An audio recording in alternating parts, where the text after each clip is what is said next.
Chambriki na kara uso. Chambriki. Oe. Kayo unaitalia jikoni aje? Chambriki kikwale unafanya nini jikoni? Sikuwa naosha vyombo, hata ndio namalizia sufuria. Leo umekuwa mzuri. Mwanzo nimeosha kila. Hii jagi ni gani? Hii jagi ya Bruce ilikuwa na bere maruranu. Kai kwa kama bere. Sasa nimemwaga ilikuwa imeoza. Chambriki ni maziwa maruranu ngai kwa beka. Sasa ikioza mtu anatu. Chambriki hiyo maziwa ni maruranu. Sasa maziwa unanitolea panga. Na kutolea panga Chambriki ama bere alinge makosa pereka yangu ni kuosha vyombo ama. Chambriki Mungu moja tutakosana na wewe bobe. Sasa tukosana jagi imeoza.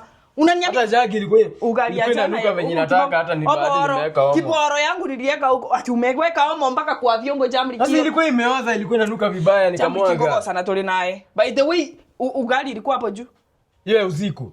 Sasa nimetupa. Chambriki hiyo ni hapo. Oro nilikuwa nimeweka pamoja na maruranu nikule ingie kebono. Ugali imelala tena unataka kula ugali imelala. Chambriki ni bali hiyo inaitwa hapo oro na hii ni maruranu ukiunganisha hiyo ni tamu. Chambriki maziwa imeoza na ukule ugali ya usiku si utahara. Chambriki mabere maruranu ijaoza. Sasa utahara. Hizo maziwa iko na maji juu na maji. Ngonge hiyo. Utanikasirisha. Maziwa iko na maji. Maziwa ya maji iko juu, mamawe ziko chini. Hizo mamawe ni makombi. Sasa hiyo ndio. Chambriki timba unajua. So makosa yangu ni kuosha vyombo ama. Nakupea hizi vitu nyakeroe, mimi nataka uende usuluke. Unatishia na panga jamaa maziwa imeoza. Maziwa ijaoza hiyo ni maroranu. Kwa ikuore. Unajua vile nilistruggle ndio nipate hata ndoraneli. Sasa hivi. Alafu unashika unamwaga yote una nimeosha vyombo hata uniambia asante umeosha vyombo leo. Ungeosha hizo vyombo ungewacha hapo. Yaani uite robo oro. Wewe tu na asante uniambia nimeosha vyombo. Umwage boro. Ndio uniambia ati nioshe.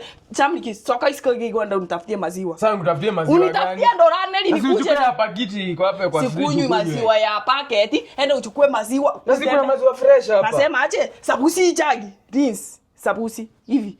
Pereka pita kwa kila mkisi hapa kwa hii plot. Wakuwekea maziwa kidogo nikuje nirorani nianze vizuri. Chambriki maziwa fresh. Wewe hii tumbo yako mpaka ukunywe kitu imeoza. Chambriki hujui maziwa maroranu inatoka. Hii maziwa box mzima hapo hujaiguza. Sitaki. So hapo chiabu nitafutie maziwa maroranu. Risi hiyo jagi ukuje uende unitafutie mabere maroranu. Sijaiona mwanaume mjinga hivyo ni bali me. Uoshe hiyo jagi uende uambelea maroranu mpaka apate ndorano risi charabo salimu mwanaume mgani hii sasa. Hapa no ina nyume tu seito.